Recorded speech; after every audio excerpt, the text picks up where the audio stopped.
এটা চিড়িয়াখানার সবচেয়ে ভয়ঙ্কর গোল্ডেন রিট্রিভার। জংলি শক্তিশালী বাঘও এই গোল্ডেন রিট্রিভারকে ভয় পায়। হ্যাঁ, ঠিকই তো। এই গোল্ডেন রিট্রিভারকে জংলি বাঘ কেন ভয় পায়, তার পেছনেও মর্মান্তিক ঘটনা লুকিয়ে রয়েছে। একটি বাঘ তার সন্তানের জন্ম দিয়েই মারা যায়, ফলে কিছু বাঘ অনাথ হয়ে যায়। ওই গোল্ডেন রিট্রিভার অনাথ বাঘের ছানাগুলোকে সস্নেহে লালন পালন করে। বাঘের ছানাগুলো যখন ধীরে ধীরে বড় হয়ে যায়, তখনও কিন্তু বাঘের ছানাগুলো গোল্ডেন রিট্রিভারের সন্তানের মতোই আচরণ করতে থাকে।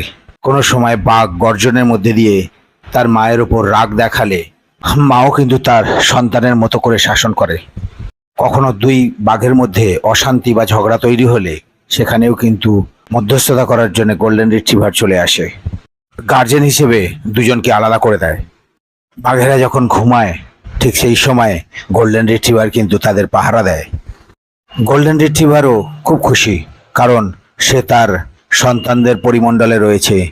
স্নেহ, মায়া, মমতার কাছে জংলি জানোয়ারের হিংস্রতা ও বশ্যতা স্বীকার করে।